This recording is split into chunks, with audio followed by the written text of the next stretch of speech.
कहानी थपकी नहीं कैनवास। मैं कॉलेज आकर अपने कक्ष में बैठी ही थी कि बाहर से किसी ने पूछा, क्या मैं अंदर आ सकती हूँ मैम? मैंने उससे भीतर आने को कहा। अरे आशा, तुम बताओ क्या बात है मैम? एक खुशखबरी है। मैंने पब्लिक सर्विस कमीशन की प्रारंभिक परीक्षा पीटी को क्लियर कर लिया है। वह बेहद उत्साहित थी। वाह बेटा, लगन और मेहनत से हम सब कुछ हासिल कर सकते हैं। तुम जरूर अपने लक्ष्य तक पहुंचोगी। यह सब आपका आशीर्वाद है मैम। आपने मुझे जीवन में आगे बढ़ने की प्रेरणा दी, मेरी सहायता की। मैं सदा आपकी आभारी रहूंगी। वह कहती जा रही थी और मैं 3 साल पहले उससे हुई पहली मुलाकात को याद करती विगत की ओर मुड़ गई थी। बीए ऑनर्स हिंदी की पहली क्लास में मैंने आशा को देखा था।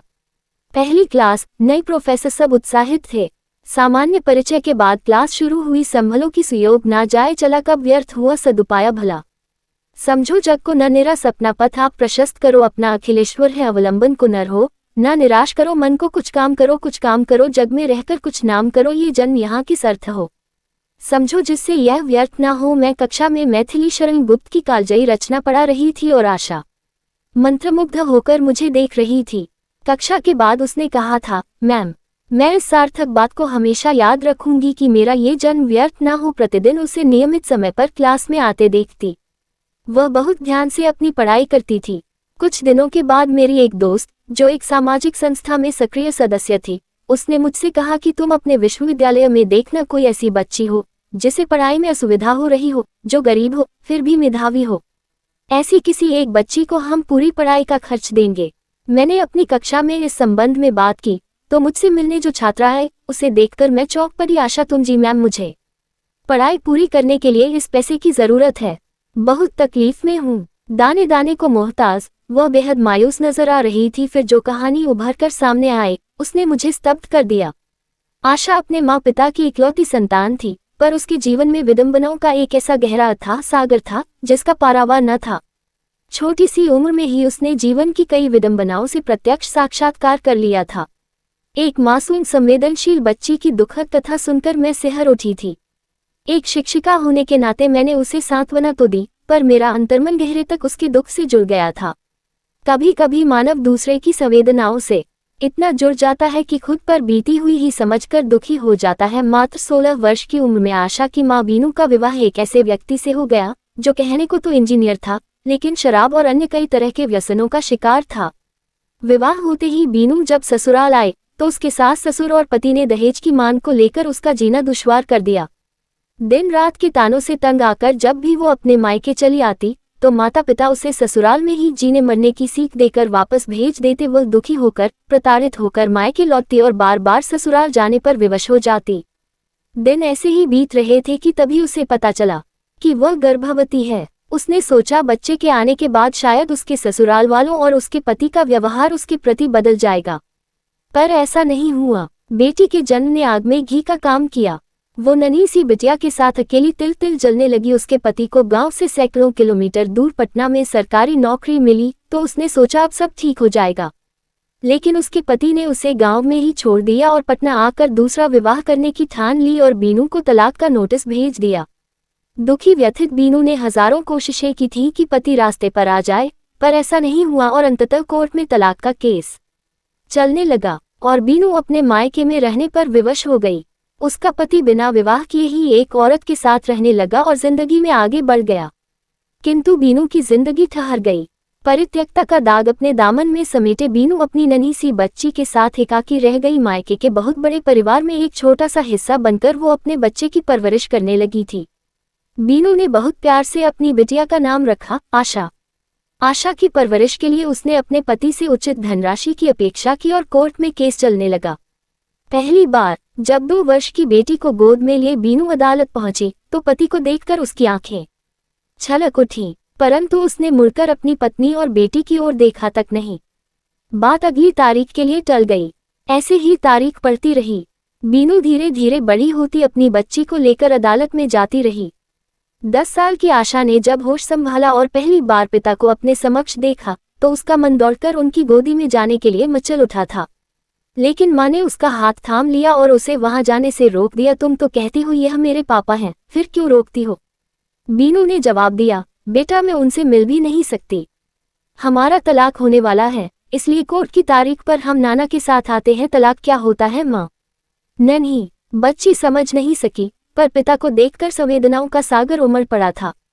किंतु उस पाषाण हृदय पुरुष के मन में अपनी नन्ही सी बच्ची के लिए तनिक भी प्यार नहीं जागा। समय गुजरता रहा और आशा ने मैट्रिक की परीक्षा पास कर ली। उसके सामने कई समस्याएं सुरसा की तरह मुंह उबाई खड़ी थीं। नाना नानी वृद्ध हो चुके थे। मामा मामी किसके अपने हुए हैं जो आशा के होते। उसकी माँ की स्थिति घर में एक नौकरानी की तरह थी। आशा किसी तरह अपनी पढ़ाई कर पाती। दिन रात सबकी सेवा टहल में उसका समय गुजर जाता। किसी तरह नाना की पेंशन से उसकी पढ़ाई आगे बढ़ रही थी। इंटर का फॉर्म भरते समय उसकी माँ ने अपना आखिरी सहारा अपने कंगन भी बेच डाले थे। इंटर में वह बहुत अच्छे नंबरों से पास हुई तो नाना ने उसका एडमिशन कॉलेज में करवा दिया और हिंदी ऑनर्स की कक्षा में मैं आशा से मिली। मेरी उस सहेली की मदद से आशा को 3 वर्ष तक के लिए स्कॉलरशिप मिल गई। उसकी पढ़ाई सुचारू रूप से चलने लगी। उसे अब किसी से कुछ मांगने की आवश्यकता नहीं थी। वो जब भी मेरे पास आती मैं उसका हौसला बढ़ाने की कोशिश करती। कभी कभी मुझे लगता कि मैं क्या उसका हौसला बढ़ाऊंगी जिस बच्ची के हौसले स्वयं ही इतने बुलंद हैं, जो अपनी माँ को उस नर्क से निकालना चाहती है, जो अपने पिता से मिलना चाहती है, जो कुछ कर दिखाना चाहती है। एक दिन उसने मुझसे कहा था, मैं जानती हूँ भले ही मेरे पापा मेरी माँ के साथ नहीं रह पाए, पर मैं जब जीवन में कुछ बड़ा बन जाऊंगी ना, कुछ अच्छा करके दिखाऊंगी, तो वो जरूर मेरी पीठ थपथपाने आएंगे। कहते कहते वो अनंत उत्साह से भर जाती। एक दिन कॉलेज में वाद विवाद प्रतियोगिता का आयोजन हुआ तो उसने भी एक बहुत अच्छा सा आलेख तैयार किया और अपनी कॉपी मुझे देते हुए बोली, मैम प्लीज इसे देख लीजिए कि यह सही है कि नहीं। मैं चाहती हूँ कि मैं जो भी करूँ वह सर्वश्रेष्ठ हो। मैंने कहा, कॉपी यहाँ रख दो, मैं देख लूंगी। वह कॉपी रखकर चली गई। सुंदर सी कॉपी का मुखपृष्ठ भी आकर्षक था। सुंदर सुंदर पक्षी सागर तट पर उड़ान भर रहे थे। बेहद खुशनुमा माहौल था, पर वह कॉपी नहीं, पीड़ा का एक दस्तावेज था जो मेरे सामने खुल चुका था। आशा गलती से अपनी वह कॉपी मेरे पास छोड़ गई थी जिसमें वह प्रतिदिन अच्छी या बुरी स्वयं से संबंधित घटनाओं का जिक्र किया करती थी। मैंने कुछ पन्ने पलटे, एक पेज पर दृष्टि ठिठक गई। 2 फरवरी 2018 आज मेरा जन्मदिन है। मैं 16 साल की हो चुकी हूँ, पर इन 16 वर्षों में मेरा जीवन गहरे खालीपन से भरा रहा है। मैं हर क्षण प्रतिपल अपने पिता के लिए तरसती हूँ। काश मेरे पापा भी मेरे साथ रहते तो छोटी छोटी चीजों के लिए मुझे किसी के सामने हाथ नहीं फैलाने पड़ते। पर मैं जब भी अदालत में पापा को देखती हूँ वह कभी भी मेरी ओर स्नेह की दृष्टि से नहीं देखते। किंतु मैं उनकी बेटी तो हूँ ना, काश मैं दौड़ते हुए उनकी तरफ जाऊं और वो मुझे गले लगा लें, मेरी पीठ पर स्नेह भरी थपकी दें। कितना सुंदर क्षण होगा वह मेरे लिए। हे ईश्वर, मुझे मेरे पिता से मिला दे। 4 मार्च 2018 मैंने कई बार माँ को छुप छुप कर रोते देखा है। मैं जानती हूँ मामा मामी कुछ कह देते हैं तो माँ की आत्मा पर गहरी चोट लगती है। हे ईश्वर, मुझे इतनी शक्ति देना कि माँ को मैं उन सभी तरह की पीड़ाओं से उबार सकूं जो भोगने पर वो आज विवश है। मैं अपने बूढ़े नाना नानी की सेवा कर सकूं, माँ के जीवन में खुशियाँ लौटा सकूं। आज मामी ने कितनी आसानी से माँ को एहसास दिला दिया कि उसकी स्थिति इस घर में केवल एक नौकरानी की है। ऊपर से छोटी मामी की वो व्यंग्यात्मक हंसी, कुछ तो कमी रही होगी जो पति ने त्याग दिया। हमारे सिर पर हमेशा के लिए गठरी पटक दी। मैं पन्ना पलटते जा रही थी और आशा की हृदयगत पीड़ाओं का प्रवाह मेरे सामने खुलता जा रहा था, निरंतर बहता जा रहा था। 15 अप्रैल 2018। छोटी छोटी चीजों के लिए मेरी माँ का भीतर से परास्त हो जाना मुझे अच्छा नहीं लगता। न जाने कब मैं जीवन में कुछ कर सकूंगी और अपनी माँ के सपने को पूरा कर सकूंगी। कल माँ के साथ बाजार गई थी। एक सुंदर सी लाल रंग की ड्रेस पर मेरी दृष्टि पड़ गई। माँ ने मेरी दृष्टि को अपनी दृष्टि से तोला और उनके चेहरे पर जो वेदना मिश्रित हंसी कौंधी थी उसे मैं कभी भूल नहीं पाऊंगी। नहीं चाहिए मुझे लाल ड्रेस, मुझे अपनी माँ के चेहरे पर मुस्कान चाहिए। मुझे कुछ करना है, कुछ कर दिखाना है। हे ईश्वर, शक्ति देना। 23 अक्टूबर 2018। यह आस पड़ोस वाले, दुनिया समाज वाले लोग कितने खराब हैं। मुझसे कभी मेरी पढ़ाई, मेरी पुस्तकों और मेरी खुशियों के बारे में कहाँ पूछते हैं। क्या तुम्हें तुम्हारे पापा की तरफ से मुआवजा मिला? तुम्हारी माँ मायके में रहकर खुश है क्या? तुम दोनों माँ बेटी कैसे रहती हो? अपना अलग घर क्यों नहीं ले लेते? जब तक नाना नानी हैं तब तक तो ठीक है, उसके बाद तुम्हारा क्या होगा? सारा समाज ही जैसे हमारा शुभचिंतक बनकर बैठा हुआ है। इतने शुभचिंतक हैं, फिर हमें मदद क्यों नहीं मिलती? हमारा कैसा समाज है? सच कहती हूँ मैं माँ, तुम पापा द्वारा छोड़ दिए जाने पर भी कितने स्नेह और आदर से अपने माथे में सिंदूर लगाती हो, बिंदी सजाती हो, चूड़ियां पहनती हो। क्यों, किसके लिए? मैं मौन पन्ने पलटती जा रही थी। वेदनाओं का दस्तावेज मुखर था। 2 फरवरी 2019। मामा, तुम्हारी बेटी 18 साल की हो चुकी है। कुछ समय में वह ग्रेजुएट होगी। उसकी मेहनत रंग लाएगी। मैं जानती हूँ शिक्षा कितना बड़ा धन है। अगर तुम शिक्षित होती तो आज अपने पांव पर खड़ी होती और हम दोनों माँ बेटी अपने जीवन को अच्छी तरह जी रहे होते। क्या तुम्हें नहीं लगता तुम्हारी अशिक्षा ने तुम्हारे पांव में बेड़ियां डाल दी थी? नाना नानी ने जितना खर्च तुम्हारे विवाह पर किया, उससे अच्छा तो वह तुम्हारी शिक्षा पर करते, तो आज हम दोनों माँ बेटी ऐसा जीवन जीने को विवश नहीं होते। तुम ठीक कहती हो, मैं बहुत बोलती हूँ, पर क्या करूँ? एक परित्यक्ता माँ की अकेली बेटी, जिसके सिर पर उसके पिता का साया ना हो, उसे जीवन में जीना कम, लड़ना ज्यादा पड़ता है। तुम भी अच्छी तरह समझती हो, तभी तो बिंदी सिंदूर लगाकर समाज में परित्यक्ता का जीवन जीने पर विवश हो, इस तर्क के साथ कि अभी तलाक नहीं हुआ है। माँ, एक प्रश्न और एक जननी बेटी पत्नी के रूप में जीवन होम कर देने पर भी एक स्त्री का महत्व उसके पति के लिए कौड़ी के तुल्य भी नहीं होता। वहीं दूसरी ओर पति एक बिंदी या सिंदूर के रूप में सब कुछ त्याग देने पर भी दंश देता रहता है, जैसे मेरे पिता ने तुम्हें दिया। समाज में ऐसी विषमता क्या अशिक्षित होने के कारण नहीं है? अब नहीं मिलना मुझे ऐसे पिता से, नहीं लेना उनका आशीर्वाद, नहीं चाहिए अपनी पीठ पर उनकी थपकी। 21 अक्टूबर 2019। और यह क्या, नाना नानी मेरे लिए रिश्ते भी लाने लगे। मामा मामी और नाना नानी को तुम्हें बताना चाहिए कि वह एक बार पहले जो गलती कर चुके हैं वह दोबारा न करें। 18 साल की उम्र में मैं शादी नहीं करूंगी। मैंने तुमसे कहा तो तुम बोली, हो सकता है तुम्हारा भाग्य सुधर जाए। अभी भी गलती कर रही हो माँ। एक लड़की का भाग्य शिक्षा से जागता है, शादी से नहीं, यह मैं अच्छी तरह से समझ गई हूँ। मुझे पढ़ना है, जीवन में आगे बढ़ना है। 21 जनवरी 2020। आज मैं बहुत खुश हूँ। आज मुझे तुम्हारे आशीर्वाद से और ईश्वर की कृपा से स्कॉलरशिप मिल गई है, जिससे मैं बहुत अच्छी तरह से अपनी बीए की पढ़ाई पूरी कर सकूंगी। उसके बाद मुझे पब्लिक सर्विस कमीशन की परीक्षा में बैठना है, बहुत बड़ा अफसर बनना है, तुम्हारी बहुत सारी सेवा करनी है, तुम्हें जिंदगी के सभी दुखों से हटाकर सुख की ओर मोड़ना है। मुझे आशीर्वाद दो कि मैं अपने हर लक्ष्य में सफल हो सकूं। 25 मार्च 2020। ईश्वर, आखिरकार मेरे भाग्य में आपने क्या लिखा है? कितनी तकलीफें लिख डाली हैं। पहले ही कम कष्ट था, जो कोरोना की विषम भयावह स्थिति से लड़ने के लिए पूरे विश्व को छोड़ दिया है।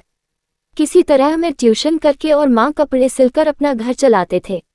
अब कोरोना के कारण इस पूरे लॉकडाउन ने हमारी किस्मत पर भी जैसे ताला जड़ दिया है। 1 अप्रैल 2020। बार लॉकडाउन खुलने की अवधि बढ़ाई जा रही है। सड़कों पर पसरा सन्नाटा हमारे मन में बस गए सन्नाटे से कम थोड़े ही है। ऊपर से मेरी माँ के मन में समाया भीषण सन्नाटा, जिसकी कौंध मुझे माँ की आंखों में दिखाई देती है और मेरे दिल में उतरकर एक भयावह भविष्य की ओर ले जाने लगती है।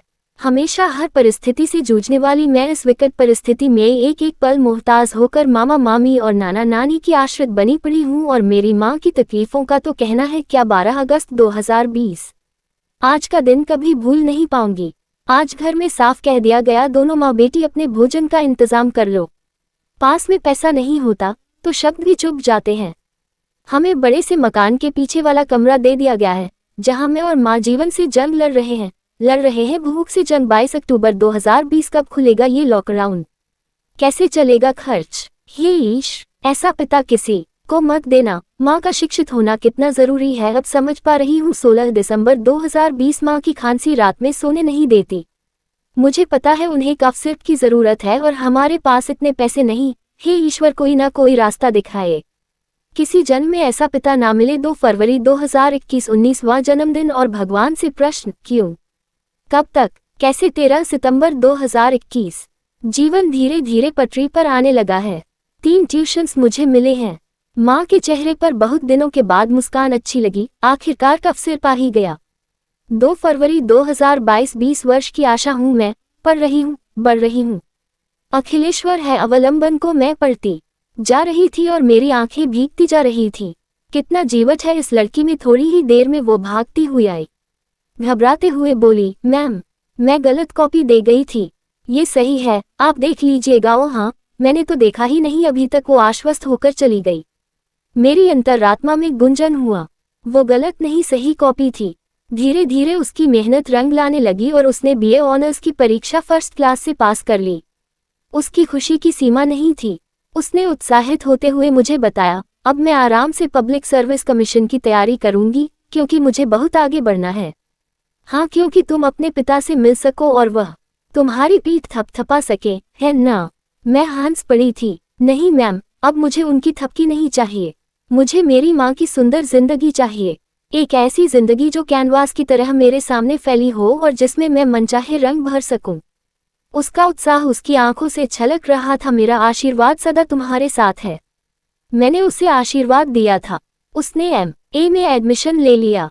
छोटे छोटे बच्चों को ट्यूशन पढ़ाकर अब वह अपना खर्च निकालने लगी थी। घर के कामों में माँ का हाथ भी बटाती थी और दिन रात पढ़ाई में जुटी रहती। समय पंख लगाकर उड़ता गया। उसकी मेहनत रंग लाए। आज उत्साह से भरी एक दूसरी आशा के रूप में वो मेरे समक्ष खड़ी थी। उसकी आंखों में आत्मविश्वास की अलौकिक चमक कौंध रही थी। मैं जानती थी कि वह जल्दी ही अपने लक्ष्य को पालेगी। जिस दिन एक लड़की यह जान जाती है कि यह जीवन उसका अपना कैनवास है और वह उस पर मनचाहे रंग भर सकती है, किसी भी विकट परिस्थिति से लड़ सकती है, अपनी वेदना को ढाल बना सकती है, तो वो कुछ भी कर सकती है, कुछ भी।